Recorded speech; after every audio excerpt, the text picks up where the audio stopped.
No vídeo de hoje, o desmantelamento da Igreja Histórica Assembleia de Deus em São Cristóvão, no Rio de Janeiro, com a adesão ao modelo herético de igreja em células, o G12.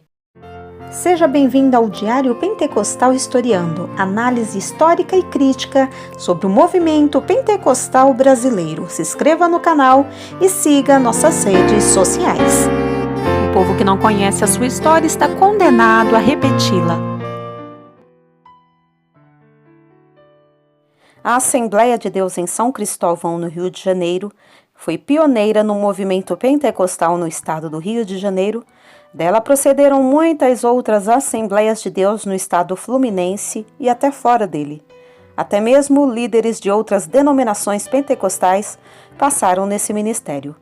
Presidida durante muitos anos pelos místicos missionários suecos, a Assembleia de Deus em São Cristóvão formou várias lideranças e depois da era sueca foi dirigida por pastores como Alcebiades Pereira Vasconcelos, Francisco Pereira do Nascimento e Túlio Barros Ferreira. O pastor Túlio, grande liderança de sua época, no fim de sua vida e ministério, passa a direção ao seu filho caçula e sucessor Gessé Ferreira.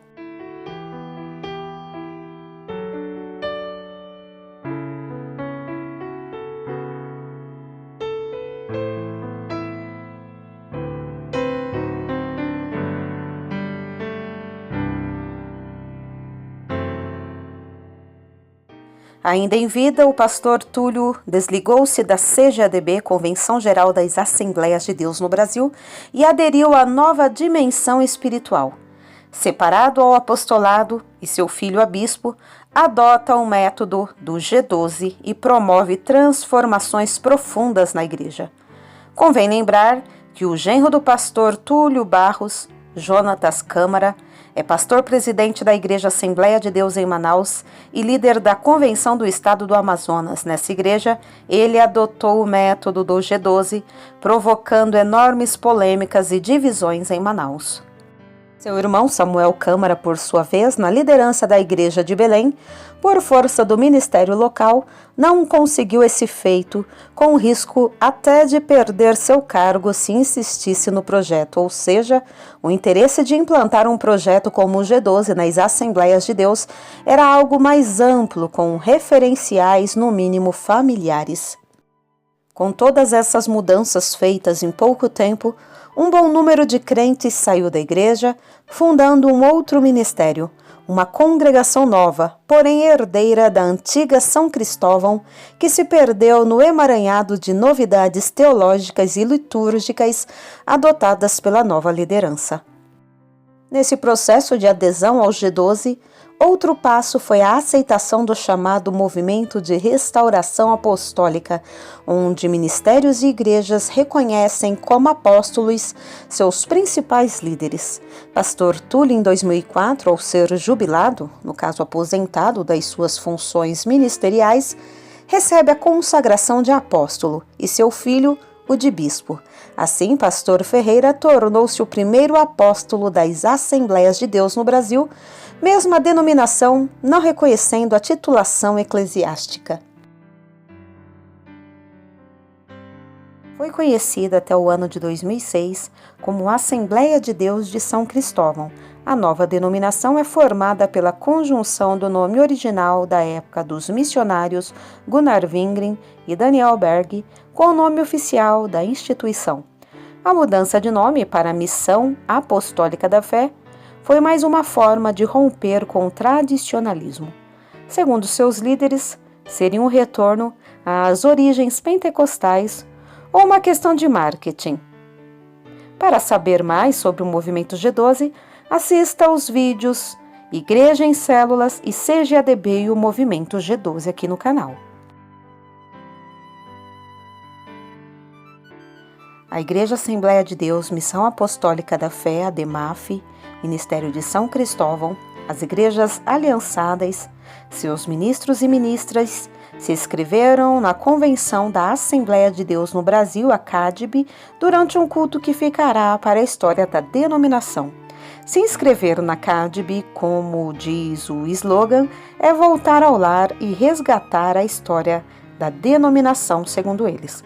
O presidente da ADEMAF, o apóstolo José Maurício, filho do saudoso pastor Túlio Barros, tem liderado este ministério, que conta com dezenas de congregações e centenas de pastores.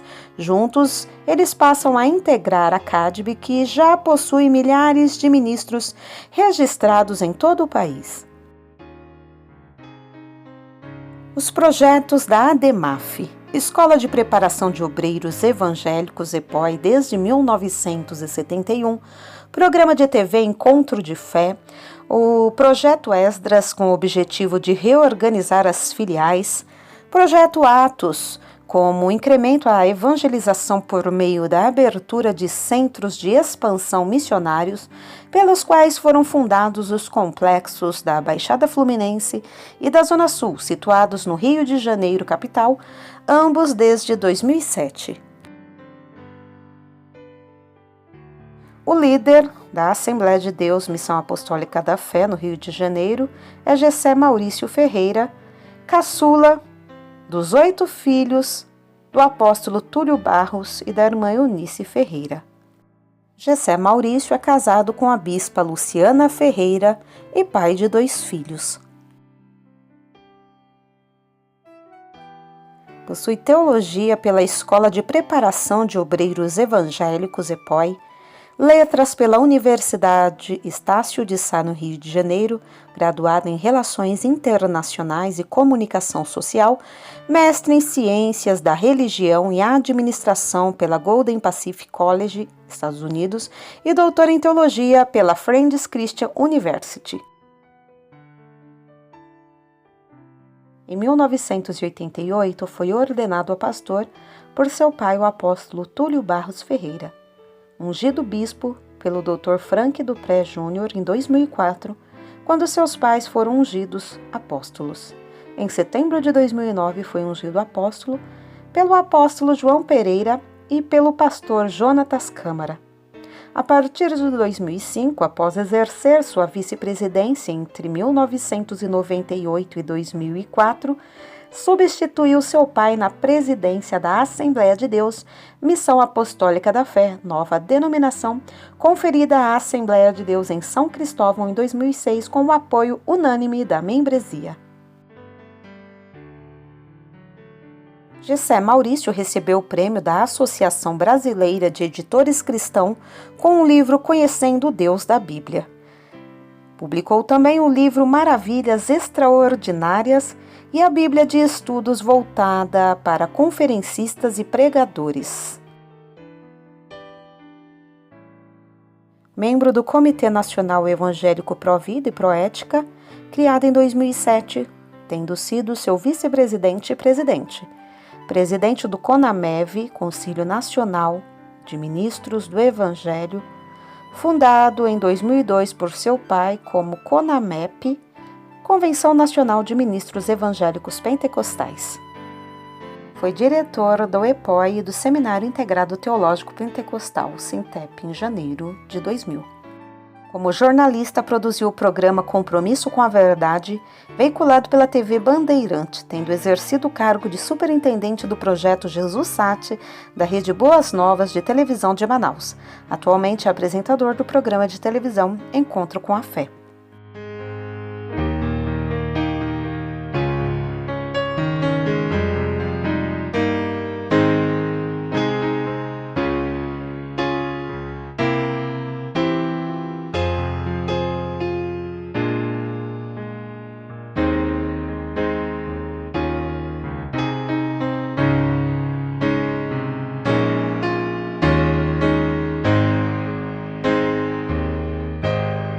Porque nada podemos contra a verdade, senão pela verdade. Segunda carta aos Coríntios 13:8. Se você gostou do conteúdo deste vídeo, se inscreva no canal, deixe o seu joinha, compartilhe e ative o sininho para receber do YouTube as notificações dos novos vídeos.